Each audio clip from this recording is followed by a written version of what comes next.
we go with the start of the show.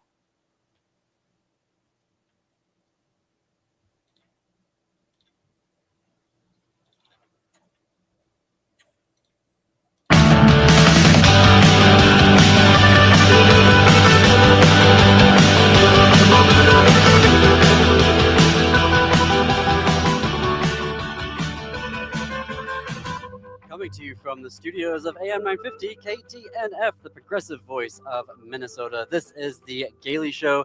I'm your host, JP Darpagosian. It is Thursday, and on Thursdays, we call these episodes Thinking Clearly, Thinking Queerly, where we sit down with a single guest and really dive into their area of expertise. But before we get to our esteemed guest today, Brave New Workshop is rolling into the holidays with big Christmas energy. Love that title.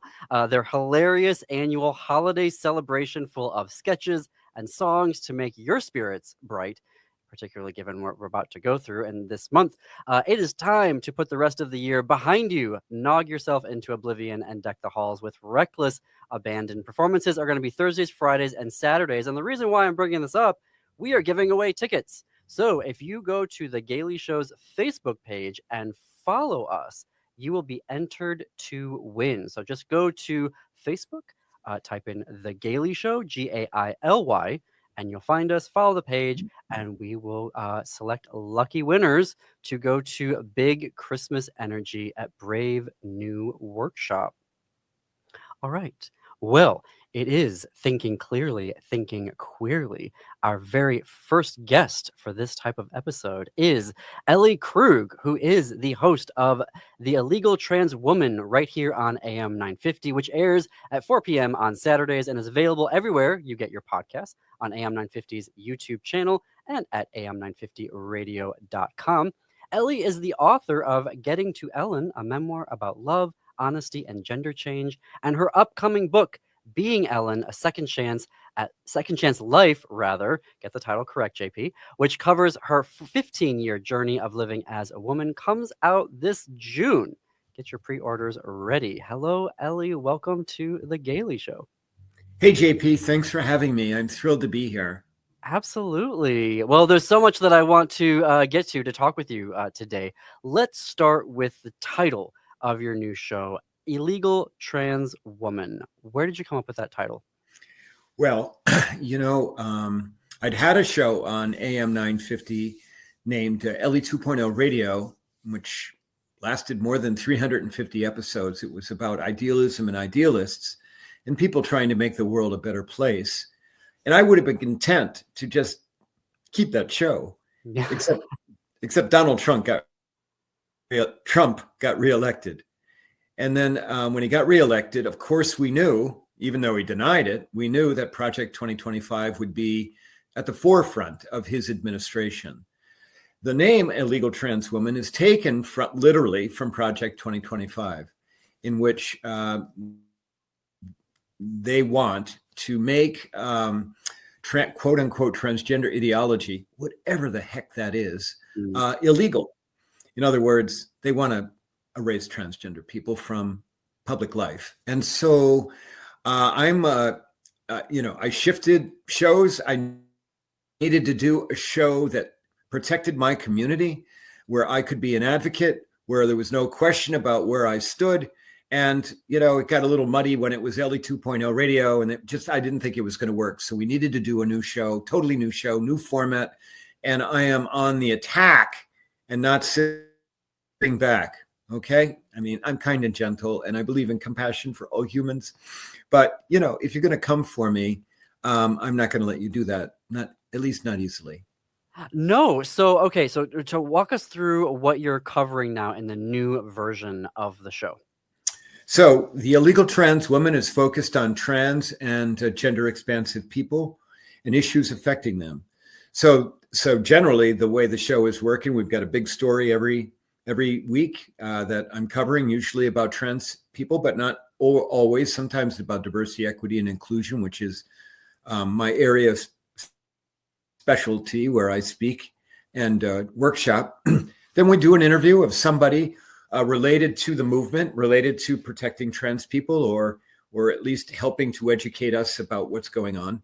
And then I have some news bites, and then I'm always trying to make sure I throw in some random acts of kindness, either that have come my way or that I'm aware of in the world. I am, Ellie 2.0 radio was focused heavily on compassion and kindness for all humans. I certainly don't want to give that up in the new show. My whole goal with the illegal trans women is to help reinforce the idea that trans people are just like everybody else. We want literally the same things out of life. But one of the biggest things that we want is to be left alone. Mm-hmm. Okay, because for some reason, MAGA has decided that we are the reason for almost every problem that our country is facing, at least culturally. And we just want to be left alone. It is. So I'm in my 40s, and I feel like every election cycle, how they bring themselves together is finding something about the queer community to attack. And I don't understand. And my question for you is, what is it about us? The queer community right now, the trans community is getting the particular, like the brunt of the attack. What is it about the queer community that just... Why are they so obsessed with us?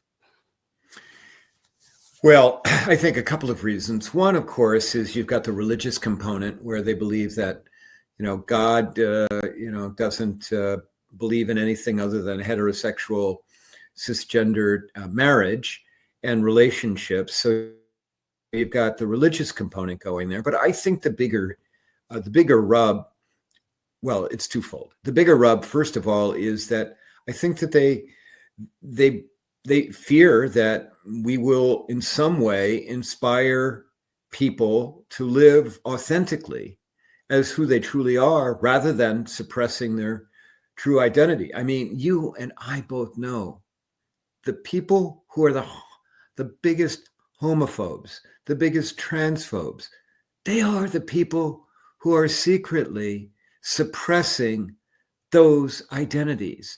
The reason that they're phobic is because they're trying to tamp down their inner whatever, the inner voice inside them that's saying, no, you've got to go live as who you are. How many of the conversion specialists, for converting LGBTQ people, and I don't remember all the names, but how many have come out as gay? How many of the pastors who have railed, on the stage against LGBTQ people, ultimately we find out that they're gay, or at least they're having some affair with somebody in the church, that kind of thing. So I think that there's that going on. Okay. And then I think underlying a whole lot of it is, particularly with the trans community, is that they believe it's a choice, that you don't have to be that way.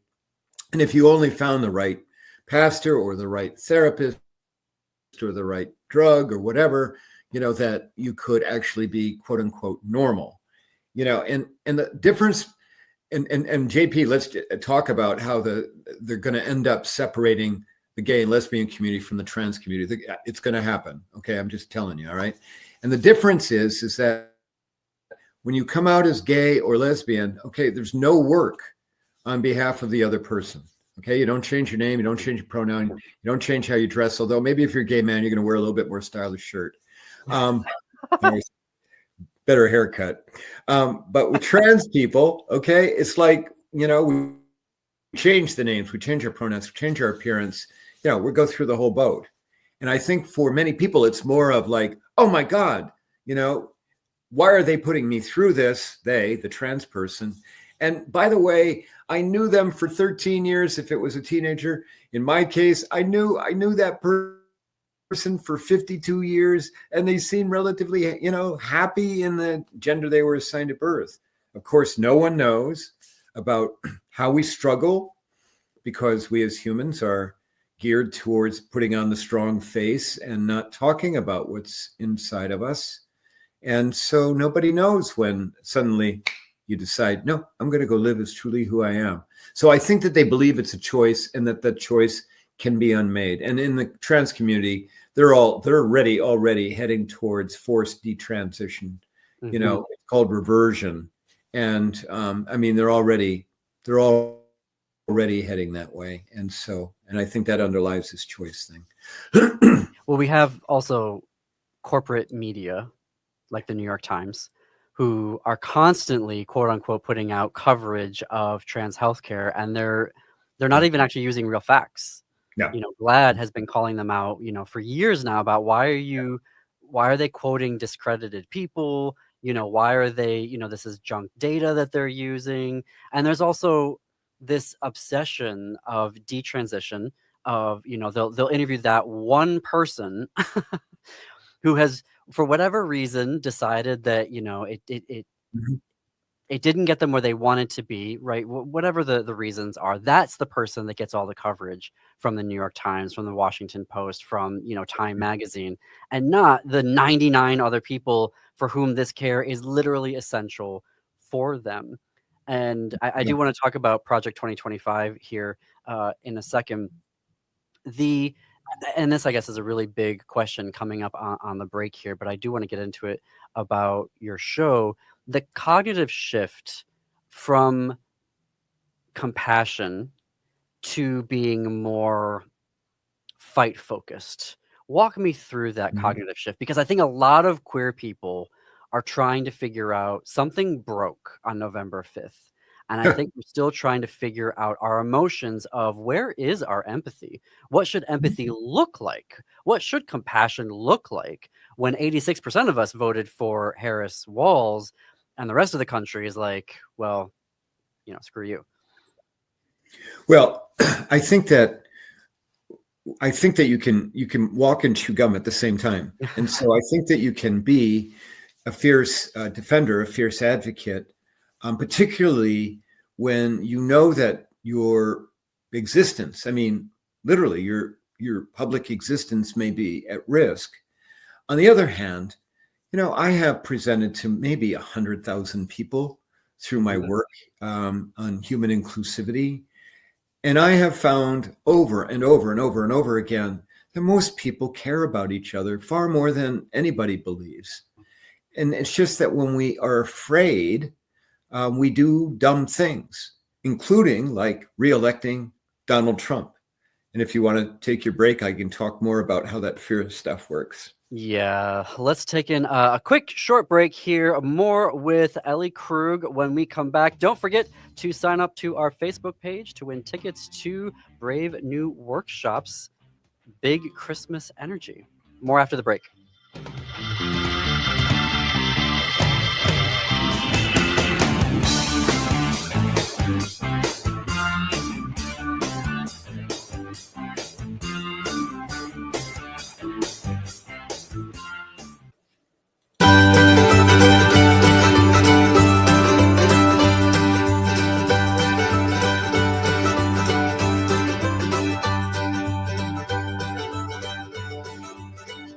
Welcome back to the Gaily Show. I'm your host, JP Dervagosian. It is Thursday, which is our time of the week for Thinking Clearly, Thinking Queerly. My guest is the host of the Illegal Trans Woman radio program, which airs every Saturday at 4 p.m. right here on AM 950 KTNF, available on AM 950's YouTube channel and everywhere you get your podcasts. Ellie, we were just talking about the shift, the cognitive shift from sort of compassion and empathy. And I mean, as you were putting it, we can walk into and chew gum at the same time. And I want to get into, because you're covering a lot, you know, looking at your and listening to your episodes around fighting back against Project 2025. And for folks who maybe know what Project 2025 is or they've heard about it, let's talk a little bit about like what's in it, right? So they're going to ask the DOJ to defend First Amendment, quote unquote, rights of people who would discriminate against LGBTQ people. They're asking the Department of Health and Human Services, who's being run by that whack job, RFK, to reverse LGBTQ equity.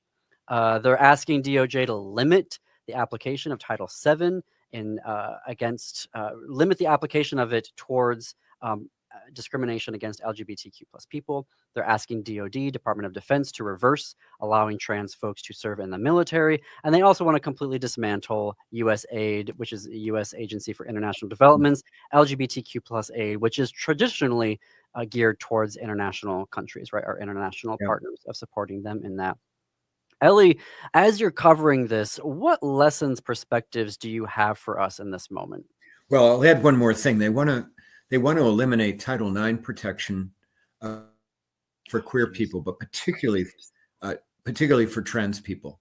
Okay, so it's in the bill. It's in the omnibus bill that Johnson has already filed, which would define male and female simply based on a biological gender, which essentially, if that bill passes, and if the government decides that it's going to formally define male and female simply based on your genetic makeup and whether or not you produce sperm or eggs, and never can anything ever, can you ever transition from one to the other? What that's going to do is it's going to essentially make it impossible for trans and gender variant people to really go to school. Okay. I mean, it's just going to and a whole lot of things. Okay. All right. So I need to add that in, and you're going to have to ask me that question again, JP. I'm sorry.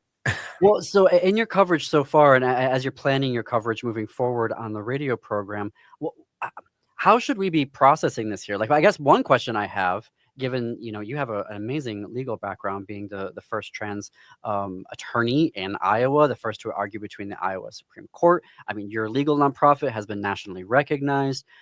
First question is, if that federal legislation passes, what happens to states' rights? We always hear conservatives talking about states' rights, states' rights. I mean, is there something that Minnesota can do or already has on the books that will provide protections for our trans students and trans adults? Well, I mean, certainly the reason I'm living in Minnesota and that so many other trans people live in Minnesota is because the state fully protects trans and gender expansive people. It does. I mean, we got multiple laws. We have, and then we have locales like Minneapolis and St. Paul and Rochester and Duluth that have, local ordinances protecting people. The problem is that the federal government carries weight because it has the purse strings. So in the case of education, which I just laid out for you, I mean, what they'll do is they'll say, if you do not follow what we're saying about essentially banning queer people, but particularly trans and gender expansive people from facilities or from sports, we're not going to give you any dollars. Okay, you're not going to get your funding. And so this is a way of splitting off those who otherwise would support the trans community. We saw it with the National Defense Authorization Act, the defense bill that was passed a couple of weeks ago. They threw in there a prohibition against the families, the dependents of our service members under 18 and under from receiving gender affirming care, hormones and puberty blockers. And for your listeners, why are puberty blockers important? Because they prevent trans girls, somebody going from male to female, prevents trans girls from developing the voice that you are hearing over the radio right now. And I'm here, and it's kind of funny, and it's really not, because it's kind of sad. Because of this voice, I can't get a date. Okay? Because of this voice, if I speak in the wrong place with the wrong people around, I am at risk. So puberty blockers keep that from happening with young trans girls. And so what they did with the defense bill is they tucked in that prohibition against gender affirming care for the dependents of our service members. And then we had 37 senators and 81 or 83, Democrats in the House vote for the bill, because they couldn't not vote for the bill simply because of transgender people. Okay, they refused to do it, and the Republicans knew that they wouldn't do that. And so we're going to see more of that, JP, more of what will be mandatory, the stuff that we absolutely need. Okay, and then they're going to start tucking in anti-LGBTQ+, but primarily anti-trans and gender expansive legislation. I wanted to ask you about that, because Senator Baldwin, Senator Tammy Baldwin from Wisconsin, She tried. obviously a Democrat, but comes from a more of a swing state than Minnesota is, right? Like Senator Klobuchar and Senator Smith. Smith, thank you. They don't have any problem winning their elections. I mean, Senator Klobuchar just won by like a bazillion points in November.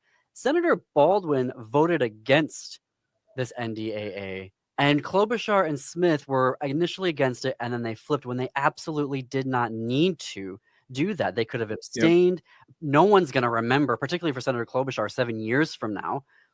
So there was something that was very, very wrong about that vote, where they could have voted against it, and they would have had no problems defending not voting for it or abstaining from the vote. This is why I've been saying on the illegal trans woman that we cannot rely on our elected officials to protect trans people. We can't. In fact, JP, I don't think that trans people can rely on anybody except themselves. Now, I know, I don't want to insult our allies, and I certainly don't want to insult the listeners of AM 950, because I know everybody who listens, many of them are, very liberal and very compassionate and caring and all of that stuff. Okay. But when it comes to people with clout, people with power, I don't think that we're going to be able to rely on them. And so that it really does sets up somewhat of a desperate situation. Mm-hmm.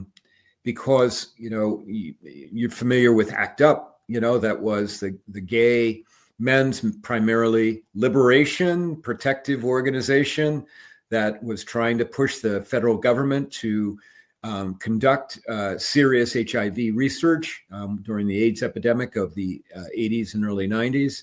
They were in the face of politicians. Okay, I know you got to go. No, okay. Yeah, I got to fit in a quick break here. More with Ellie Krug after visiting our sponsors. Please do that. Tell them you heard them on The Gaily Show.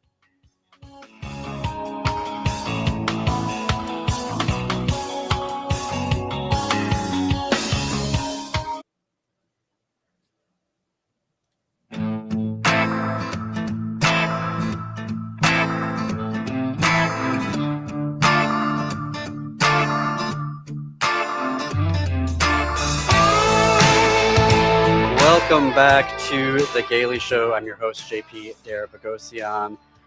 With me here is Ellie Krug. Ellie, I want to pick up on that because you were mentioning ACT UP, and you were mentioning how relying on elected officials is going to be very tenuous, and can we even do it moving forward? And that really takes us back 30, 40 years, and even reminds me, and I'm, in my 40s, but I think for folks, Gen Z, Alpha, the youngest of the millennials, don't really remember this time where we were constantly stabbed in the back by the Democratic Party. Obviously, there was no hope with the Republican Party and the conservatives, but constantly stabbed in the back by the Democrats. And it wasn't until we had finally put together and forced, corporations and, getting these ordinances passed through the mud, getting this passed. And then suddenly they all wanted to show up and be in the front of the Pride Parade. Well, hold on. I mean, it wasn't through benevolence. It was, we talked about ACT UP. You had gay men showing up to political functions, throwing red paint representative of blood, okay, on politicians. You had them shutting down government buildings. You had them doing a whole lot of other things that made elected officials very, very uncomfortable. And so they did that we got Anthony Fauci really going with HIV research because of that. Ronald Reagan refused to even say the word AIDS until the last year of his 2-year term. So now, and I will tell you, you may or may not recall this. But when the first time the Equality Bill came up, and it had a different name, but at the turn of the 2000s, the gay and the lesbian community essentially said, we're okay with us getting it, but separating out trans people. The Human Rights Campaign got on board with that. Mm-hmm. Okay. Which for listeners, the Human Rights Campaign is the largest LGBTQ plus advocacy organization in the country, maybe the world. And so what I'm concerned about, okay, and I mean, I love my gay boyfriends greatly, okay? But what I'm concerned about is that the Republicans will do, again, various things to separate out the gay and lesbian community from the trans community, making it clear. And I will tell you how I could see that happen. I could see them coming out and saying, we will preserve marriage equality, but transgender people need to be separated out from all legal protections of any kind because of all of the religious objections to quote unquote transgenderism. And I could see, if it came down to that Hobson's choice, I could see the gay and lesbian community saying, God, we're really sorry, trans people. We're really, God, we love you. We're really sorry, but that's the deal. I hope it doesn't come to that, JP. Okay, but I'm a trial lawyer by training. I mean, more than almost 30 years of trials, more than 100 trials. And the thing that trial lawyers are taught to do is to not deal with what is in front of you, but what is coming over the hill, what to anticipate. And I've got to tell you right now, in the trans community, the question, what's next, is the question of the day, of the month, of the week, of the month, of the year. That is the question. What is next? What do they have in store for us that we cannot even envision? And you know what, JP, I'm just gonna go out there and throw it out.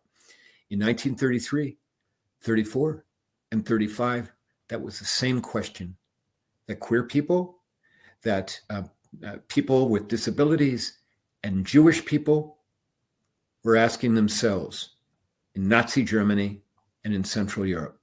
It's the same question they were asking. And so this is no different. It is not. And the ease at which MAGA is operating is because, as I said, we have no ACT UP. We are a small community. Maybe there are 3, maybe there are 5 million. Maybe there's more than that, okay? But, it's not a whole lot of people that identify as trans or gender expansive, certainly in comparison to people who identify as gay or lesbian or God forbid, bisexual. And so I'm bisexual too, so I can say that. But no. And so I think that MAGA feels that they pretty much can do what they want. And we should always note, it's always tied into fundraising. Always tied in. Mm-hmm. We have to protect the children. Have to protect the children. That's with sports. We have to protect the children. That's with access to facilities. We have to protect the children because, Ellie Krug is going to go into a restroom and my God, she's going to do something. I mean, that goes all the way back. I'm going to do something. I'm going to take care of business. I'm going to get out of there. That's what I'm going to do.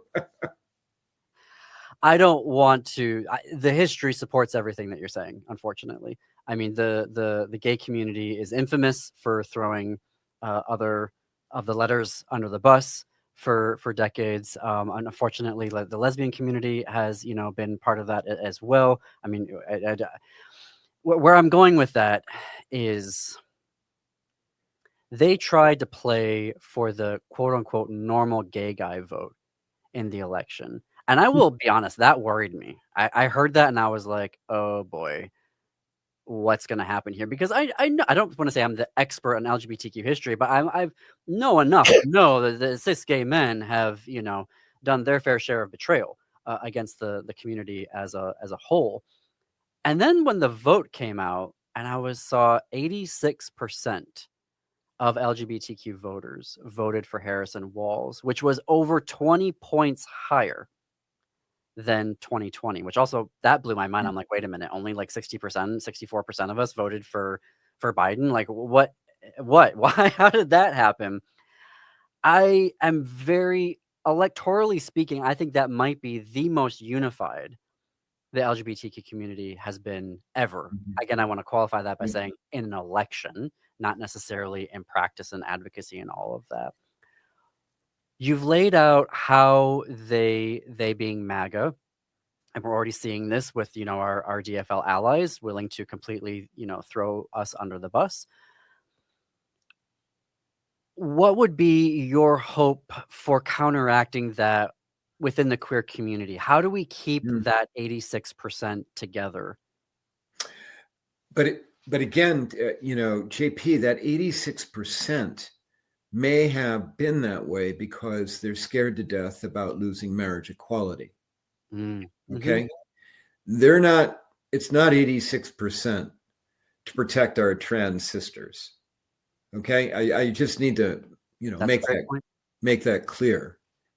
And so, but how do we get, you know, how do we get past it? So, you know, I live out in Carver County. I very well may be the most public out queer person in the county. I'm an elected official. I'm on my local school board. And I'm out here getting people to understand because I just show up. I'm, you know, I'm kind. I'm, you know, diligent, hardworking, and occasionally funny. And I show up and people just like me. Not, I mean, this is not like, I'm not like trying to throw the narcissism thing here, okay? But they come to understand that I'm just like them. Yeah, the voice is different, okay? All right, but otherwise, I'm just like them. And that, JP, is the only way trans people are going to get past it. We have to convince the people who are showing up in the conservative churches, the people who are have the ears of the conservative politicians, like the mothers, okay? We have to convince those folks that really we are not a threat, that we really are just like them. And then if I can ever get their ear to convince them, you have no idea about your child. I mean, you know, several years ago, I was on South Dakota Public Broadcasting. They interviewed me. And I got, JP, I got the best question I ever got in, like, we're talking hundreds of interviews. And this person's interviewing me in the public library in, I don't remember what town, but he asked, he said, Ellie, you know, great that you're out here doing a speaking tour, et cetera. He said, but what would you tell to the rancher, you know, 80 miles from here? Why would it be important that he know anything about you? And I gave kind of a crappy answer. So it was a classic thing where you give this answer, you get in the car, you drive 10 miles, and you're like, right. Okay. And 10 miles away, I came up with what the answer was. And the answer is, can you guarantee to me that your child or your grandchild or your great-grandchild won't come out as gay or lesbian or as transgender? Can you guarantee me that? And if anybody is honest, they're going to have to say, no, I can't. And then if you can't guarantee that to me, why are you doing this to me? Because in the end, you may be doing it to someone that you love. That to me is the best argument of all. But we have to get people to understand. I mean, and so that it is a strategic decision on Ellie Krug's part that she lives out in Trump country. It is. And I frankly want to go west. I'm pointing west here. I want to go west. I want to show up west of here, 60, 70, 80 miles, Litchburg, Winona, wherever, and be able to just sit in rooms and talk to people about just trying to survive the human condition, which all of us are attempting to do. And I know, I don't just think, I know that if I can do that, we will get people to change their minds and to be more open and kind and caring. And maybe at the dinner table with their conservative son or grandson say, no, you're not going to do that to the trans people here in Minnesota. That sound crazy? No, you've got me. Yeah, that's it. That's the answer. That's the answer right there. I wanted to ask you, because there's so many sorry, you've got me kind of flummoxed, because that was the answer, and now that's all I can think about, and I just want to sit with that, because that was, you need to write that down, publish that everywhere. I do want to ask you about your book. Are you able to stay with us for the last Yes. last segment, rather, to talk about your book? I also want to ask, I know we've got about 90 seconds here, so this is a ridiculous question to ask with 90 seconds out. You have given talks to over 100,000 people, a lot at corporations, and now we're seeing corporations completely and fully dismantle their DEI programs. Is this also, in your mind, a situation of we can't trust the elected officials and we can no longer trust corporations as well? Absolutely. Yeah. They're all afraid. They're afraid. They know that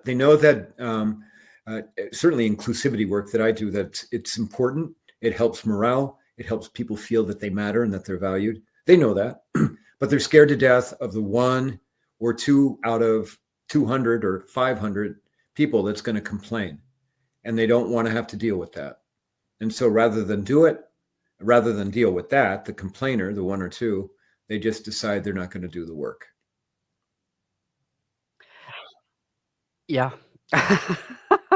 That also perfectly encapsulates it. We are going to take our final break here. More with Ellie Krug. We're going to talk about her new book that is coming out this June. Get ready to purchase pre-orders. Stay tuned. See you after this break.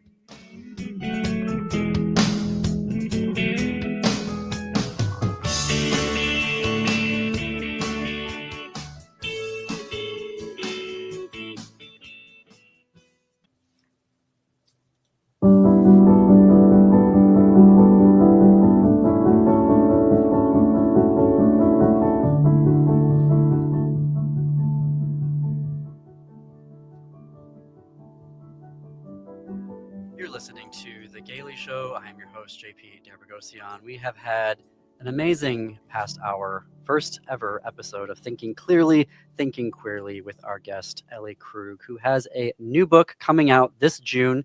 It is titled Being Ellen, A Second Chance Life. Ellie, tell us all about it. Thanks a lot, JP. So I've written one book already titled Getting to Ellen, a memoir about love, honesty, and gender change, which was my coming out story about how I struggled to suppress my gender identity for decades until I realized that someday I'd lay on my deathbed and regret that I hadn't been braver, and that I just simply couldn't go out of this world as a coward. This second book, Ellie, Being Ellen, okay, first book is Getting to Ellen. The second book is Being Ellen, A Second Chance Life, is really about what it's like to go from 52 years presenting as male to now more than 15 years as presenting and living as a woman, how it's different in terms of interacting with men, how it's me trying to get a date. There was not a joke about how this voice is a problem. It's also about how when I presented as male, I've always been an idealist, okay? A student of Dr. King and Bobby Kennedy. I was 11 years old when they were murdered. Their words sank into me before they went. They told me I had a personal obligation to try and make the world better. But when I suppressed my gender identity, I suppressed my idealism. So when I finally came out as Ellie, I decided I'm not going to be a civil trial lawyer, tech dog anymore. Instead, I was going to go out and try and make the world a better place. And so the book also details me going out, becoming the executive, founding a legal access nonprofit, and then beginning in 2009 when I transitioned, just starting to speak publicly about what it meant to be transgender, and that all transition morphed into me speaking about human inclusivity and about how we can be good to each other and talking and reminding people about our good empathetic heart. Again, I believe that 98% of all people are good. 2%, yeah, they're really challenged. Okay, and most of that 2% is in the Trump administration right now. But and so the book details that, but it also details a couple of other things. I've been best friends with somebody since 8th grade. His name is Thap. And I essentially became a part of his family. His family became my chosen family. So it's about a love story in that regard. I mean, he's Plutonic and he's married and all that stuff, but about how he never left me. Okay. And as one of my editors said to me, Ellie, this is an incredibly important book to get out right now about people staying with you, staying with trans people and not giving up on them. So the story is about all of that. And it's about how he supported me. And then he had some tragedies in his life, how I supported him. And then the book also details my oldest daughter, Emily, which is a pseudonym, who struggled with an eating disorder. I lost her when I transitioned genders for 4 years. And the book details how she and I reconciled with great courage on her part. But we reconciled and she still had her eating disorder. And then about how she struggled to get past that, which she did. I'm incredibly proud of her. So thrilled to be able to say that she is healthy right now. But it's about how she took on that. And then she got a second chance, okay, at life as well. And so it's the concept of second chances as well. That's all weaved in there. And, many of us get second chances in a variety of ways. Some of us utilize them and go forward with them. And others, many of us, unfortunately, I think, squander them. So it's all wrapped up in that. And it's Ellie Krug's writing style, which is, I describe myself as a bus stop writer. It's not very pretty, okay? It's not very elegant, but in a pinch, just like a busted bus stop with a half a roof in a downpour will keep you dry. My writing, it'll do that. It'll do in a pinch. It is much more than that. That's the first sentence in the whole book. Oh my God. Well, and I don't want to be too self-promotional here, but I do want to mention that for AM 950 listeners, if you recall, This Queer Book Saved My Life, there is an amazing episode there, Ellie Krug in conversation with Jennifer Finney Boylan, where they both talk about writing together. I mean, obviously, you've just heard all the reasons why you need to be pre-ordering Ellie's new book here, but definitely listen to that episode as well to get both of these trailblazers talking about writing their first books. Speaking of getting in contact with you, how do people connect with you, Ellie? So right now, the best way to reach out to me is to go to my website, elliekrug.com. They can email me. They can find my email there at elliekrug.com, or they can just email me at lejkrug at gmail. Tell me you want a book. I'll get you on the list. And then I'll double back with you when the book gets closer to publication in June. So I'm thrilled. This book has gone out to multiple beta readers who have loved the book. Some saying more than they loved the first book. So we'll see. We'll see how it goes. Well, congratulations on all of that. Thank you. Thanks so very much. Thanks and for congratulations on the new show. It airs every Saturday afternoon at 4 p.m. Available on AM 950's YouTube channel, and of course streamable everywhere you get your podcasts and on am950radio.com.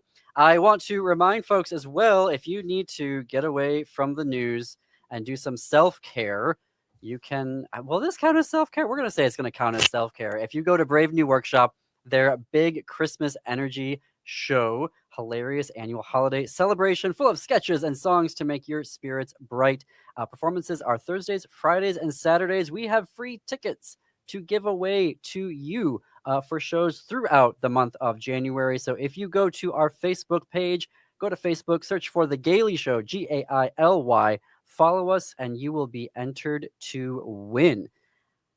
Folks, thank you very much for listening today. We're very grateful to have you here Tomorrow on Fridays, like we will do every Friday, we have culture and entertainment episodes. We've got some movie reviews for you, as well as a new show that is coming out to the Twin Cities. Actor John Heinbuch will be here to talk all about it. In the meantime, have a good Thursday, and we will see you back here tomorrow at 2 p.m.